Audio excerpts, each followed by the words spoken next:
What does an IELTS score depend on? On your English skills, of course, and also on how well you are prepared for the test. So today I'm going to give you 5 tips on how to improve your IELTS score quickly. Hi there, my name is Jasim. I'm an English trainer from India.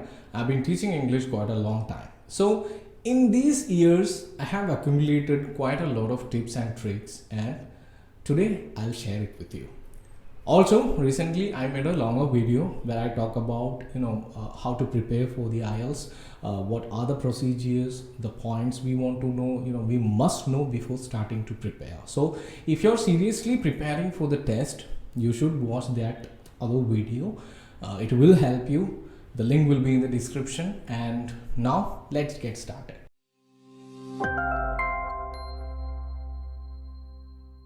Probably you already know there are 4 sections in IELTS: listening, reading, writing and speaking.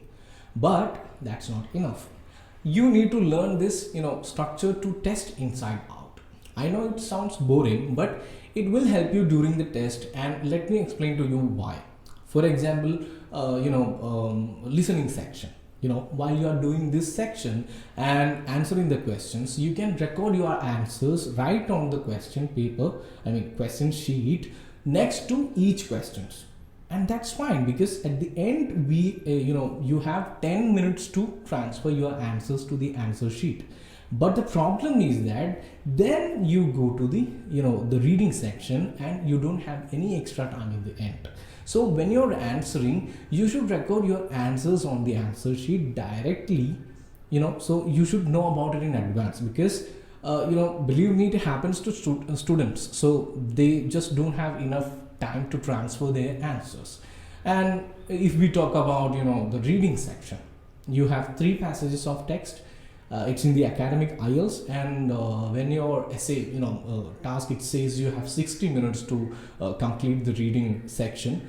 You have 3 passages of the text, so it is recommended you spend 20 minutes of each, and it sounds reasonable, 20 minutes each. But what they don't tell you is that the passage number 3 is much more difficult than passage number 1.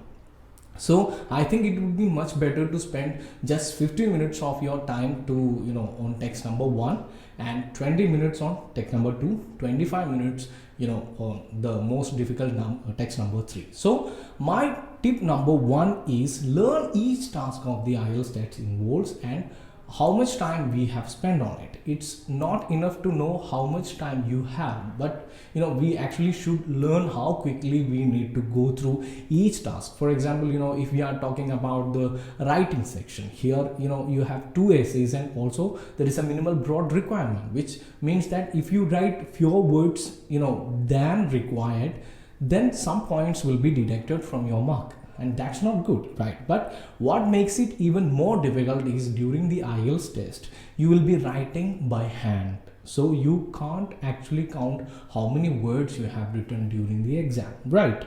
But what you can do is practice at home. Set yourself a timer, then write your essay, then count your words. Then very soon, just by looking at your writing, you will know approximately how many words you have there, and also during the exam you will know how quickly you need to write. And now the example comes from the speaking session, wherein one of the tasks you need to speak on a certain topic for about 2 minutes, and it's not as easy as it sounds, because during the exam, under the stress, sometimes 30 seconds last for ages, and sometimes you're just talking too much, giving too many details, and you are running out of time. So we want to avoid that. So my point here is practice at home in order to know how quickly you need to read, write, or how long you need to speak for during the IELTS test.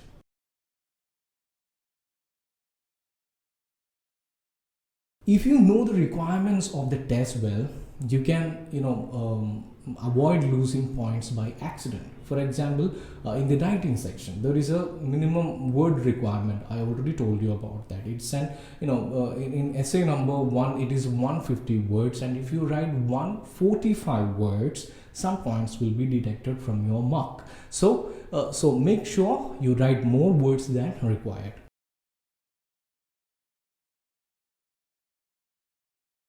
Another tip is that spelling matters. Spelling matters not only in the writing task but also in the listening section. So when you record your answers, make sure you spell the words correctly and always take your time to read the task carefully. They can say, for example, write not more than 2 words. So if you write 3 words and all 3 are correct, but you won't be able to point. So pay attention to that. The good thing in IELTS is that they don't deduct points for incorrect answers. So if we don't know the answer to any of the question, just try to guess. There is always a chance to get correct.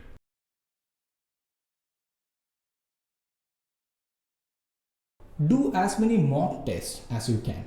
This is the best way to learn about the test and to improve your score. If you do 5 mock tests, I promise you, you will get a better score than if you do just 2 mock tests. And if you do just 2 mock tests, you will get a better score than if you get 0 marks. So keep on practicing.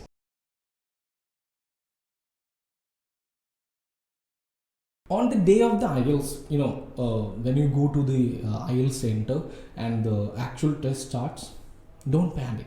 I know it's difficult, but you are not supposed to be able to understand everything. You are not supposed to do everything and answer every question correctly. No. Do you know that in the reading section, it's enough to answer certain questions out of 40 correctly to achieve, 7.0 band score, and 7.0 is a great score in reading, right? So it's possible. Even if you don't know the answers, don't spend too much time on one question.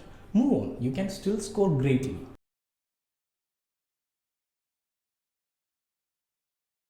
If you're preparing for the IELTS right now, then watch my videos where I talk about every procedure of IELTS, especially for beginners. Surely I'll be making more videos on IELTS preparation. Thank you for watching and see you in the next video. Bye.